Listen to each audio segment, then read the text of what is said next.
भाई अभी तक अविवाहित था, परंतु वो बेरोज़गार था। रिटायरमेंट के बाद उन्हें जो भी पैसा मिला था, पैसा जब रिश्तों के बीच आता है तो सब कुछ बदल जाता है। रीना इस बात को नहीं समझ पाई थी। जब समझी तो बहुत देर हो गई थी। बीता वक़्त अब साथ नहीं आ सकता था। रीना के पिता गिरधारी लाल सरकारी नौकरी से रिटायर हो चुके थे। रिटायरमेंट के पहले इलाहाबाद में ही एक छोटा-सा मकान बनवा लिया था। बड़े बेटे की नौकरी भी लगवा दी थी, लेकिन शेष दोनों बेटे और बेटी बेरोज़गार ही रह गए थे। रीना बीए कर चुकी थी, वो उनकी तीसरी संतान थी। उसकी माँ अधिक पढ़ी-लिखी नहीं थी, साधारण गृहिणी थी। बड़े बेटे की शादी के बाद रीना की शादी के बारे में सोचा, जबकि उससे बड़ा एक भाई अभी तक अविवाहित था, परंतु वो बेरोज़गार था। रिटायरमेंट के बाद उन्हें जो पैसा मिला था उससे बेटी की शादी करके निश्चिंत हो जाना चाहते थे। रीना के पिता सरकारी नौकरी में बहुत अच्छे पद पर नहीं थे, लेकिन चालाक किस्म के इंसान थे। रीना के लिए उन्होंने अनिल को पसंद किया था।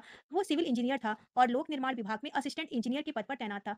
उसके पिता नहीं थे, घर में बस उसकी माँ थी। उसकी चारों बहनों की शादी हो चुकी थी। इससे अच्छा लड़का रीना के लिए कहाँ मिलता। डॉक्टर, इंजीनियर लड़कों की दहेज की माँग बड़ी लंबी होती है, लेकिन गिरधारी लाल ने अपने दामाद और उसके रिश्तेदारों को पता नहीं क्या कुट्टी पिलाई थी कि रीना की शादी बिना दहेज के हो गई। रीना जब ब्याह कर ससुराल आई तो पति का बड़ा मकान देखकर दंग रह गई। पता चला ससुर जी ने बनवाया था, वे भी राज्य सरकार में किसी अच्छे पद पर थे। शादी के बाद रीना जब दूसरी तीसरी बार ससुराल आई तो पता चला कि उसके पति की आय के कई स्रोत थे। हर तीसरे चौथे दिन अनिल नोटों की मोटी गड्डियां लेकर घर आता था। उसकी सास भी उसकी माँ की तरह बहुत पढ़ी लिखी नहीं थी, सीधी थी। धीरे धीरे उसने महसूस किया कि सासू जी का झुकाव अपनी बेटियों की तरफ कुछ ज्यादा ही था। कोई ना कोई बेटी सदा घर में बनी रहती, जैसे सभी नंदों ने आपस में तय कर रखा था कि बारी बारी से वे मायके आती रहेंगी। यहाँ तक तो सब ठीक था। रीना को नंदों के अपने मायके आने पर ऐतराज नहीं था, परंतु उसने महसूस किया कि जब भी कोई ननद आती तो पैसों की डिमांड लेकर आती और जाते समय 10-20 हजार रुपए लेकर ही जाती।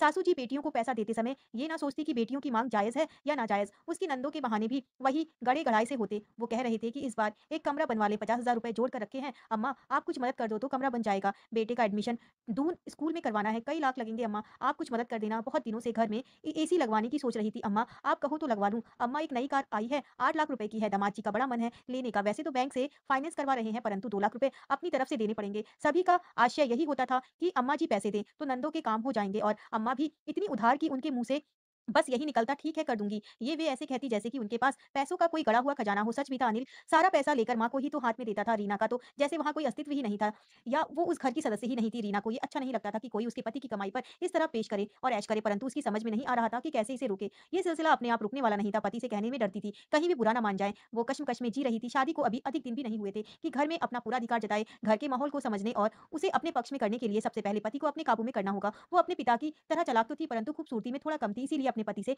दबती थी। अक्सर ये सोचा करती पति ने उसके साथ शादी करने के लिए हाँ कैसे कर दी, जबकि वे अच्छे पद पर थे और उससे ज्यादा गोरे वो खूबसूरत भी, परंतु अब वो उसकी पत्नी थी और इस घर की बहू थी। अनिल का स्वभाव बहुत अच्छा था, किसी चीज में मीन मेख निकालने की उसकी आदत नहीं थी। फिर भी पति से रीना ने कोई बात नहीं की। अगली बार जब वो अपने मायके गई तो अपनी मम्मी से घर की एकाएक बात विस्तार से बताई और अपने संशयों और समाधान पूछा। उसकी मम्मी चिंतित होकर बोली, बेटी हमने इसीलिए नहीं तुम्हारे लिए इतना अच्छा कमाऊ पति ढूंढा था कि तुम उसकी संपत्ति को दूसरों के ऊपर लुटने दो और लुटते हुए देखो। वो तुम्हारा घर है, वहाँ की हर चीज पर तुम्हारा अधिकार है। दामाद जी अच्छे पद पर हैं, अच्छा कमाते हैं, परंतु वे बहुत भोले हैं। उनके इसी भोलेपन का फायदा उनकी बहनें उठा रही हैं। ये अपनी माँ को पटाकर अपना उल्लू सीधा कर रही हैं। ऐसा ही चलता रहा तो तुम्हारे पति की सारी कमाई तुम्हारी नंदों के घर चली जाएगी और एक दिन तुम कंगाल हो जाओगी। तुम मैं क्या करूं मम्मी? रीना ने अनजान बनकर पूछा। अरे तुम एक स्त्री हो, अपने स्त्री हट का प्रयोग करो, पति को काबू में करो और जो भी कमा कर लाए उसको अपने हाथ में रखो। सास के हाथ में गया तो समझो बरसात का पानी है, कहीं भी ये कर चला आएगा, कहीं भी बहकर चला जाएगा। उन्हें कैसे काबू में करूं? हाय दैया, तू जवान है, शादीशुदा है, पति के साथ रह चुकी है, अभी भी बताना पड़ेगा कि तुझे पति को कैसे काबू में रखना है। अरे 2-4 दिन उससे दूर रह, जब भी वो पास आने की कोशिश करे मुंह बनाकर उससे दूर चली जाओ। रात में भी उसे पास मत आने दो। बस जब वो उतावला हो जाए तो जो चाहे करवा लो। रीना हौले से शर्माते हुए मुस्कुराई और मुंह दूसरी तरफ घुमा लिया। इस बार जब वो ससुराल गई तो बहुत कुछ सीख कर गई थी। उसके तेवर बदले हुए थे। वो पति से बात तो करती, परंतु उसके मुख से हंसी गायब हो गई। स्वर में रूखापन आ गया था। काम की व्यस्तता के चलते पति अनिल ने महसूस नहीं किया, परंतु जब रात में उसने उसे अपनी आगोश में लेना चाहा तो वो छिटक कर परे हो गई। अनिल को आश्चर्य हुआ। वो एक पल रीना को देखता रहा, जो बिस्तर के किनारे मुंह दूसरी तरफ करके लेटी थी, परंतु उसका बदन हिलोरे मार रहा था, जैसे वो किसी बात को लेकर बहुत उत्तेजित हो। अनिल ने उसकी कमर को पकड़कर अपनी तरफ घुमाने का प्रयास किया, परंतु रीना जैसे बिस्तर के किनारे चिपक गई थी। पति पत्नी के नाते तुम पर, तुम्हारे घर पर और तुम्हारी सभी चीजों पर मुझे अधिकार चाहिए, कोई तीसरा हमारे बीच में ना रहे। उसने कटुता और मधुरता के मिश्रित भाव से कहा। अनिल के स्वर में खींच उभर आई थी। ये क्या है रीना, ये बेरुखी क्यों? मेरा मन नहीं है। रीना ने ढिठाई से कहा। मन नहीं है? ये कौन सी बात हुई? इस बात को तुम सीधे ढंग से प्यार से मुस्कुराकर कह सकती थी। तुम्हारा व्यवहार बता रहा है कि कोई और बात है। रीना ने अपना मुंह अनिल की तरफ करके कहा। मैं एक इंसान हूँ, मेरा भी मन है, जब मेरी इच्छा होगी तभी तो कुछ करूंगी, बिना इच्छा के कोई काम नहीं करूंगी। नहीं होता है। ये अचानक मन और इच्छा कहाँ से आ गए? तुम तो मुझसे ढंग से बात भी नहीं कर रही हो। मैं तुम्हारे साथ कोई जबरदस्ती तो नहीं कर रहा। नहीं मन है तो नहीं करेंगे, परंतु बात तो ठीक से करो। तुम्हें कोई परेशानी हो तो बताओ। उसने उसे अपनी तरफ खींचा। रीना नाटक तो कर रही थी, परंतु मन में एक डर भी बैठ गया था कि कहीं अनिल नाराज ना हो जाए, सारा बना बनाया खेल बिगड़ ना जाए। उसने कहा, मैं आपकी कौन हूँ? अनिल का मुंह एक बार फिर से खुल गया। क्या कह रही हो तुम? मेरी समझ में तुम्हारी पहेलियां नहीं आ रही हैं, जरा खुलकर बताओ, तुम्हें क्या हुआ है और तुम क्या चाहती हो? रीना ने उसके सीने पर हाथ फिराते हुए कहा, मैं आपकी पत्नी हूं ना, तो फिर इस घर में मुझे पत्नी के सारे अधिकार चाहिए। मतलब तुम्हें कौन से अधिकार चाहिए? उसकी खत्म होने का नाम नहीं ले रही थी। पत्नी के नाते तुम पर, तुम्हारे घर पर और तुम्हारी सभी चीज़ों पर मुझे अधिकार चाहिए। कोई तीसरा तुम्हारे बीच ना रहे और हमारे बीच ना रहे। उसने कटुता और मधुरता के मिश्रित भाव से कहा। अनिल समझ गया, तुम्हारा मतलब माँ से है? हाँ, माँ विधवा है, वे इस उम्र में कहाँ जाएँगी? नहीं, आप नहीं समझे, मैं माँ को घर से निकालने के लिए नहीं कह रही, परंतु उनको बुढ़ापे में आराम करने दीजिए, घर की ज़िम्मेदारी मुझे सँभालने दीजिए। वैसे भी आप बहुत भोले हैं, आपको पता नहीं, जो कुछ भी आप कमा कर लाते हैं, वो कहाँ जाता है? कहाँ जाता है? आपकी बहनें किसी न किसी बहाने लूट कर ले जाती हैं। तो क्या हुआ? उनको ज़रूरत होती है, तो ले जाती हैं। ना जाने आपको अकल कब आएगी? उनकी ज़रूरतें कभी खत्म नहीं होती हैं और आप हमेशा इसी तरह लुटते रहेंगे। जरा सोचिए, क्या कल हमारे बच्चे नहीं होंगे, उनकी शिक्षा पर पैसा खर्च नहीं होगा? क्या आप उनके लिए कुछ जोड़ कर नहीं रखेंगे? हमारे खर्चे हमेशा इतने ही नहीं रहेंगे, बढ़ेंगे। ज़माने को देखते हुए नया घर, बंगला और कार, क्या ये सब नहीं चाहिए? अनिल सोच में पड़ गया, फिर बोला, परंतु माँ के रहते घर की सारी ज़िम्मेदारी तुम्हें सौंपना ठीक नहीं रहेगा। उनके मन पर क्या गुज़रेगी? पिताजी के मरने पर किस तरह उन्होंने मेरी शिक्षा के लिए कष्ट उठाए, कहाँ-कहाँ से पैसे का प्रबंध किया, मैं ही जानता हूँ। मैं उन्हें बुढ़ापे के सुख से वंचित नहीं कर सकता हूँ। रुपया पैसा उन्हीं के हाथ में रहेगा, बाकी घर की सारी ज़िम्मेदारी तुम सँभाल लो। अनिल ने निर्णय से रीना का दिल टूट गया। वो क्या सोचकर आई थी? क्या हो गया था? उसका मनचाहा नहीं हुआ तो उसके मन में और ज़्यादा कटुता भर गई। उसने अनिल के साथ संबंध बनाए, परंतु बेमन से। उनके दाम्पत्य जीवन के लिए ये शुभ लक्षण नहीं था। रीना ने फ़ोन पर अपनी मम्मी से सलाह ली तो उन्होंने बताया, वहाँ रहकर तू कुछ नहीं कर पाएगी। किसी तरह पति को मनाकर उनका ट्रांसफ़र इलाहाबाद करवा ले। इलाहाबाद रीना का मायका था। क्या वे मान जाएँगे? तू अगर मनवाएगी, तुम क्यों नहीं मानेंगे? ठीक है, कोशिश करती हूँ। इस बार रीना ने रूठने और मनाने की प्रक्रिया नहीं दोहराई। उसने दूसरा ही शस्त्र अपनाया। उसने अपने स्वभाव और व्यवहार को आवश्यकता से अधिक मृदु बना लिया। पति को इतना लाड प्यार करती कि आश्चर्यचकित रह जाता कि रीना के हृदय में प्रेम का इतना लंबा चौड़ा सागर अचानक कहाँ से उफान मारने लगा। वो मन ही मन सोचता और इंतजार करता कि आगे क्या होगा। वो प्यार के मजे लूट रहा था। एक रात प्यार के सम्मोहन में डूबे अनिल से रीना ने कहा, क्या आपका ट्रांसफर नहीं हो सकता? ट्रांसफर क्यों? मुझे मम्मी पापा की बहुत याद आती है। मैं चाहती हूँ जब तक हमारे कोई बच्चा ना हो तब तक के लिए आप अपना तबादला इलाहाबाद करवा लो। मैं अपने मम्मी पापा और भाइयों के करीब रह लूंगी। बाद में जो होगा देखा जाएगा। तुम जब तक इलाहाबाद जाती ही रहती हो, क्या ये काम है? जानूँ तब जब तब जाने और किसी के पास रहने में फ़र्क है। आप क्या मेरे लिए इतना नहीं कर सकते? आखिर जीवन भर हमें साथ रहना है, एक-दूसरे की इच्छा का सम्मान करना हमारा धर्म है, परंतु माँ कहाँ रहेंगी? माँ के लिए आप क्यों परेशान होते हैं? आपकी कोई ना कोई बहन हमेशा यहाँ रहती है, वे अकेली थोड़े ही रहेंगी, तब भी नंदे आती-जाती रहेंगी, आप उनके खर्च के लिए पैसे देते रहिएगा। फिर लखनऊ लखनऊ इलाहाबाद में दूरी ही कितनी है, चाहे तो हर संडे को आप माँ से आकर मिल सकते हैं। अनिल के मन को बात जच गई, वो कुछ दिन पत्नी के साथ एकांत में बिताना चाहता था। इस घर में कोई ना कोई रिश्तेदार बना ही रहता था। गाँव से दूरी बहुत कम थी, सगे रिश्तेदारों के अलावा दूर के रिश्तेदार भी आते-जाते रहते थे। गाँव से किसी का भी काम लखनऊ में पड़ता, रात रुकना होता तो वो धमकता हुआ अनिल के घर आ जाता।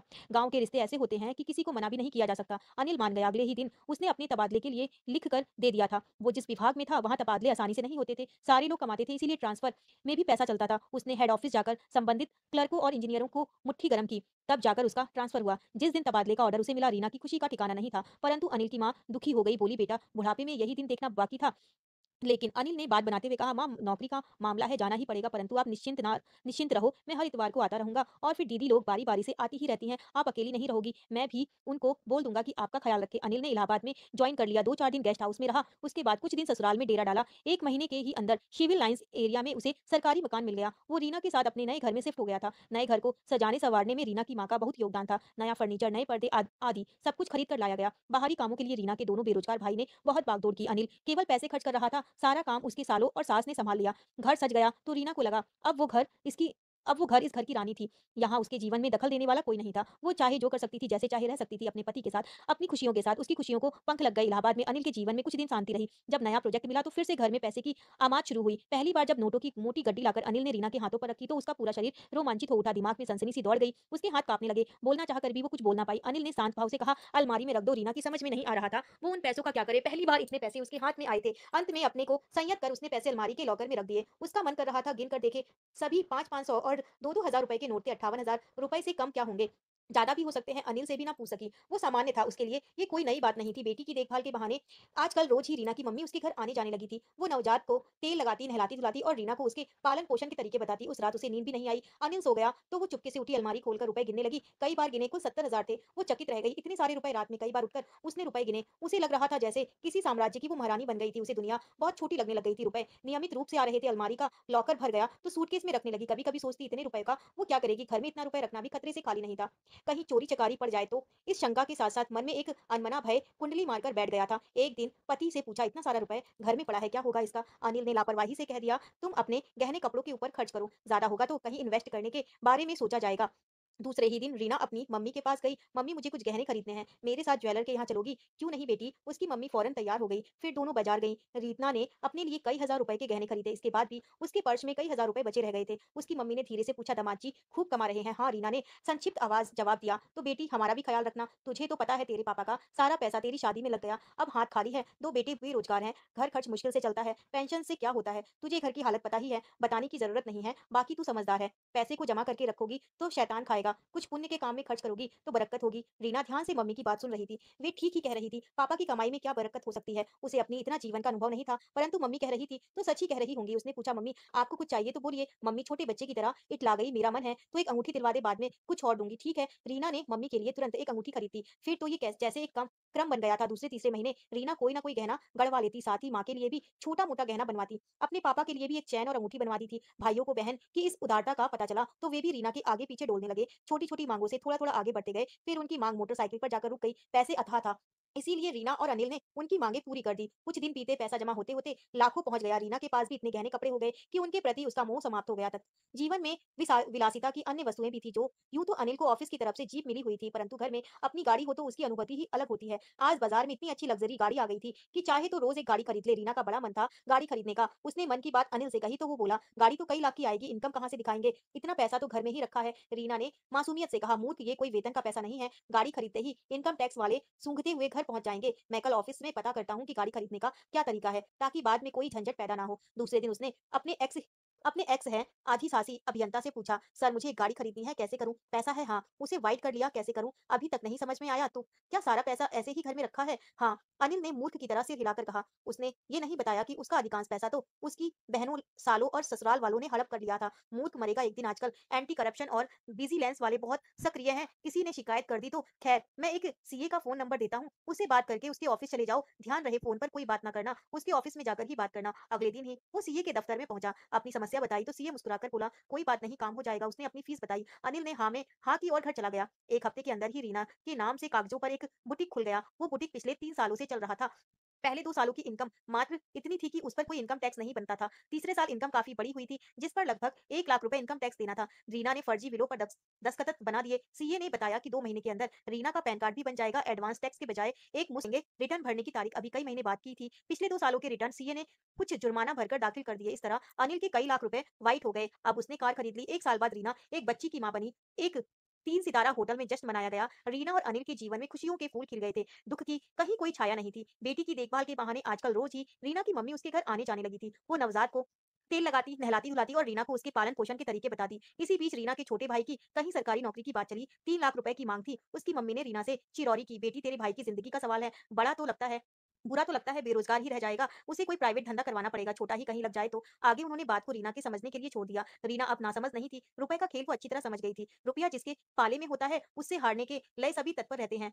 सीए अनिल के रुपए व्हाइट कर ही रहा था कि इसके अलावा भी काफी रुपए ब्लैक का घर में रखा हुआ था। उसने कहा, मैंने उनसे पूछ कर बताऊंगी। बेटी तू कहेगी तो दामाद जी ना थोड़े ही कहेंगे, फिर भी उनसे पूछना जरूरी है। 3 लाख रुपए की बात है। अनिल प्रभावित नहीं हुआ, सीधे पूछा, बताइए कितना पैसा चाहिए? सुनकर रीना के साथ साथ उसके मम्मी पापा भी हैरान रह गए। आजकल अनिल उसे बचत की हिदायत देने लगा था। लखनऊ में एक मकान और एक फ्लैट खरीदने की बात चल रही थी। उसने फॉर्म भर दिया था, बुकिंग अमाउंट दे दिया था।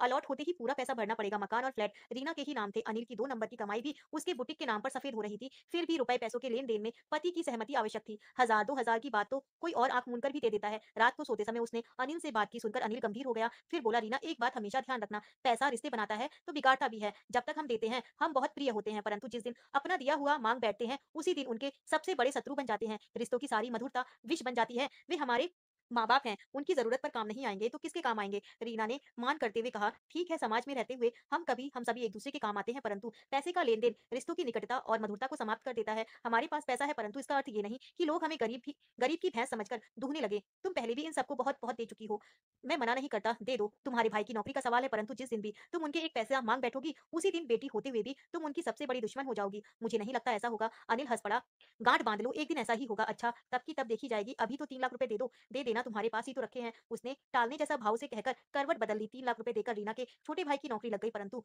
बड़ा वाला घर में बेकार बैठा था। माँ-बाप की चिंता का सबसे बड़ा कारण वही था। उसकी उम्र भी निकल गई थी। अब या तो वो कोई प्राइवेट जॉब करता या अपना कोई व्यवसाय। कुछ दिनों बाद पता चल गया कि वो क्या करना चाहता था। वो एक दिन रीना की मम्मी सुबह-सुबह आई। अब तक रीना की बच्ची लगभग 1 साल की हो गई थी। कुछ दिन बाद ही उसका पहला जन्मदिन आने वाला था। रीना की मम्मी उस दिन मोनी को खूब प्यार-दुलार कर रही थी। फिर जब अनिल ऑफिस चला गया, तो रीना से बोली, बेटी एक बहुत ज़रूरी काम है। कहने में संकोच हो रहा है, परंतु कहे बिना भी काम नहीं चलने वाला है। दामाद जी से बने रहे, उनकी नौकरी बनी रहे, तेरे घर में ऐसे ही धन वर्षा होती रहे, तू सदा खुशियों में झूलती रहे, मोनी के मुँह में सदा चांदी का चम्मच रहे। मम्मी, रीना ने मुस्कुराते हुए कहा, आज बड़ी बातें कर रही हो लगता है, बहुत तगड़ी डिमांड है। उसकी मम्मी झेप गई, सिर झुकाते हुए बोली, बेटी अपनी औलाद के लिए माँ-बाप को ना जाने किस-किस के सामने हाथ फैलाना पड़ता है। रीना ने उत्सुकता से पूछा, अब ऐसी कौन-सी ज़रूरत आ पड़ी है? अब क्या बताऊँ? परेश बेकार बैठा है, 30 साल का हो गया है, शादी करनी है, परंतु एक बेरोज़गार लड़के के हाथ में कौन बाप अपनी बेटी का हाथ देगा? तो क्या उसकी शादी करने जा रही हो? रीना ने बीच में बात काटकर पूछा, नहीं रे, मैं तो उसके काज के बारे में कह रही थी। कुछ करेगा नहीं तो शादी कहाँ से होगी? अपने घर के पास मोहल्ले में ही एक दुकान खाली है, सोचते हैं कि उसके लिए किराने की दुकान खुलवा दें। तो खुलवा दो, रीना ने खुशी मन से कहा। खुलवा तो दें, परंतु इतना पैसा हमारे पास कहाँ है? तुम कुछ मदद कर दो। मदद कितनी? रीना की आवाज़ जैसे थम गई। यही कोई 10 लाख रुपए, उसकी मम्मी ने भी दबे स्वर में कहा। 10 लाख रुपए रीना के मुँह से निकला। उसे अनिल की पिछली नसीहत याद आई। मन में भय व्याप्त हो गया। 10 लाख रुपए बहुत बड़ी रकम होती है। 3 लाख पर अनिल कितना नाराज़ हुआ था। अब 10 लाख रुपए क्या खुशी मन से देगा? मन को कड़ा करके उसने कहा, मम्मी ये बात आप स्वयं उनसे कहिए, बेटी तुम एक बार कहकर तो देखो। मम्मी ने मनुहार जैसी की। नहीं मम्मी, अभी कुछ दिनों पहले ही उन्होंने लखनऊ में एक मकान बुक किया है, कैश डाउन पेमेंट करनी है, अलॉटमेंट होते ही पूरा पैसा एक मुश्तक भरना पड़ेगा। इसके अलावा 2 फ्लैट लिए हैं, हर महीने उनकी मोटी किस्त जाती है। मैं पहले ही उनकी नज़रों में बहुत बुरी बन चुकी हूँ, अब और बुरी नहीं बनूंगी, रीना ने साफ-साफ कह दिया। उसकी मम्मी बोली, बेटी तू बदल गई है, माना कि तेरे पास पैसा है, परंतु वे दिन भूल गई जब हम तेरी ज़रूरतें पूरी करने के लिए क्या-क्या कष्ट नहीं उठाते थे। मम्मी की आवाज़ में नाराज़गी और गुस्सा था। मम्मी, आप तो बुरा मान गई, परंतु आप नहीं जानती कि वे कितनी मेहनत से पैसा कमाते हैं। क्या उन्हें तकलीफ नहीं होती जब हम इसे बेरहमी से लुटाने लगते हैं? बेटी ये कोई लूट नहीं है, ज़रूरत है, इसीलिए माँग रही हूँ। तू खुदगर्ज हो गई है, कोई बात नहीं, मैं अब दामाद जी से ही माँगूँगी, तेरे सामने कभी हाथ नहीं फैलाऊँगी। माँ मुँह फुलाकर चली गई। रीना को आज समझ में आ रहा था कि पैसों का लेन-देन रिश्तों में खटास भर देता है। अब ऐसा ही कुछ रीना और उसके मायके के बीच होने वाला था। किसी अनहोनी की आशंका से वो डर गई। काश उसके साथ कोई अप्रिय घटना ना हो जाए। रीना ने अनिल को इस संबंध में कुछ नहीं बताया। दूसरे दिन सुबह 8 बजे ही रीना के मम्मी-पापा उसके घर पर आ धमके। अनिल ने हैरानी से रीना को देखकर और इशारे-इशारों में पूछा, क्या बात है? रीना जानती थी, फिर भी इनकार में सिर हिला दिया जैसे कुछ नहीं जानती थी। चाय पीते हुए रीना ने डैडी ने बहुत मधुर आवाज़ में अनिल से कहा, बेटा तुम्हारे समय से हमारा समय भी जुड़ा हुआ है, वरना बहुत कष्ट से जी रहे होते। रीना का रिश्ता तुम्हारे साथ जुड़ गया तो हमारा समय सुधर गया, लेकिन समझ गया जैसे कि माँग होगी, पैसे की माँग होगी तभी। ज़बान में मिश्री घुल रही, डिमांड भी छोटी-मोटी नहीं होगी, वरना ससुर जी नहीं आते। ससुर जी रीना से ही माँग लेती। सासू जी रीना से ही माँग लेती, बताइए पापा जी मैं क्या कर सकता हूँ? पहेलियाँ बुझाने का समय उसके पास नहीं था, तैयार होकर ऑफिस भी जाना था उसे।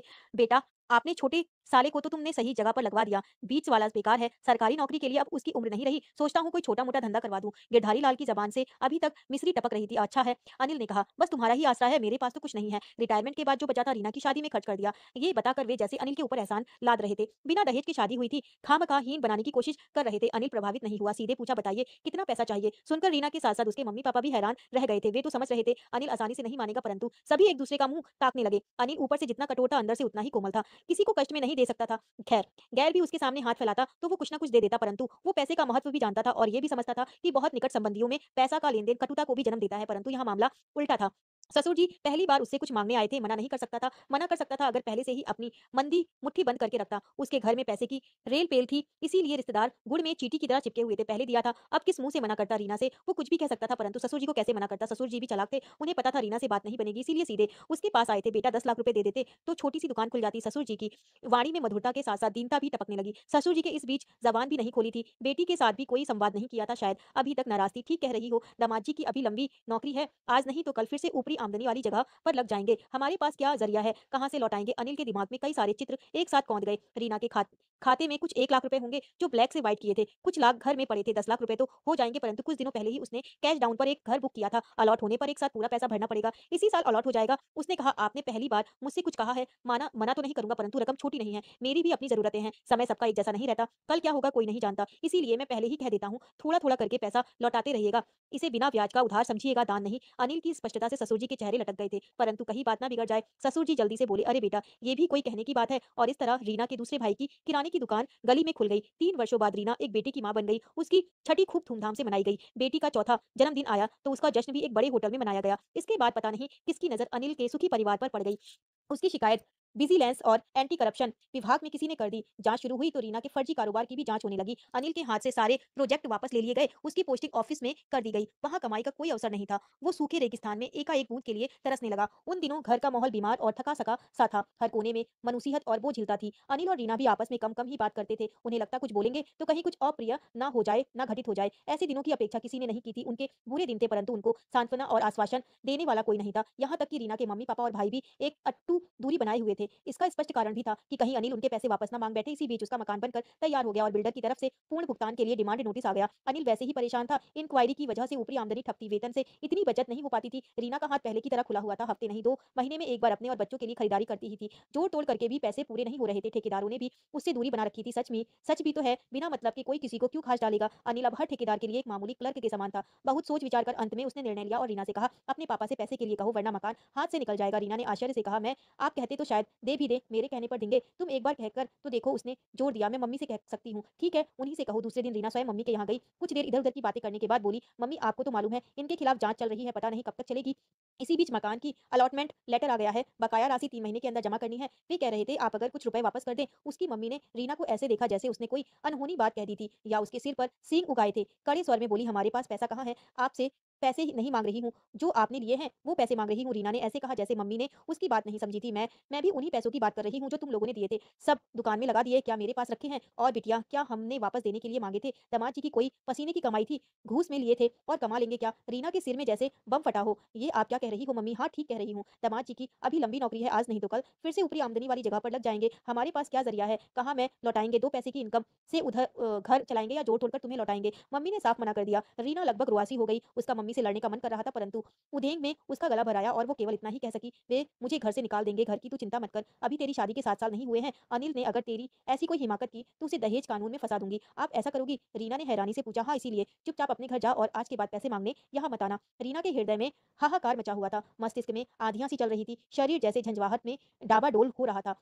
छोटे बच्चे को गोदी में लिए अब गिरते पड़ते वो घर पहुंची तो ऐसे हाफ रही थी जैसे किसी वीरान रेगिस्तान में उसे जंगली जानवरों ने दौड़ा लिया था और वो बड़ी मुश्किल से अपनी जान बचाकर घर तक पहुंची थी। अनिल घर पर ही था। उसकी दशा देखकर वो समझ गया। पूछा, उन्होंने मना कर दिया? रीना ने अपने पति के चेहरे को देखा। वो बहुत मासूम और निहीर लग रहा था। रीना को उस पर तरस आया। मन हुआ उसके गले लगकर खूब रोले, परंतु वो केवल इतना ही कह सकी, हाँ मैं जानता था यही होगा। पैसा ऐसा है कि वो रिश्तों को बनाता कम बिगाड़ता जाता है। यही बात मैं सदा तुमसे कहता था। हाँ, आज मैं समझ गई हूँ कि पैसे के आगे सगे माँ बाप भी कैसे पराये हो जाते हैं। पराया तो फिर भी पैसे वापस कर देते हैं, लेकिन अपने कमी नहीं करते, कभी नहीं करते। पैसे के लिए वे ईमान, धर्म और रिश्ते सब खराब कर देते हैं। अब आप क्या करोगे? उसने रुआसे स्वर में पूछा। मैं तो किसी न किसी प्रकार पैसे का प्रबंध कर लूंगा, परंतु आज एक प्रण लेता हूँ, चाहे कोई कितना भी बड़ा लालच दे, मैं घूस के पैसे को हाथ नहीं लगाऊंगा। मैं नहीं चाहता मेरे मासूम बच्चों पर उस पैसों की छाया पड़े और वे बिगड़ जाएं। रिश्ते बिगड़ गए तो कोई बात नहीं, फिर बन जाएंगे, परंतु अगर औलाद खराब निकल गई तो जीवन भर का रोना रहेगा। मैं भी यही चाहती हूँ। पैसे के कितने रंग मैंने देख लिए, ये कैसे लोगों के मन में पाप भरता है ये भी देख लिया। ये सुख कम दुख ज्यादा देता है। हाँ चलो उठो, आज से हम एक नया जीवन आरंभ करेंगे। उसने रीना की गोदी से छोटे मुन्ने को ले लिया।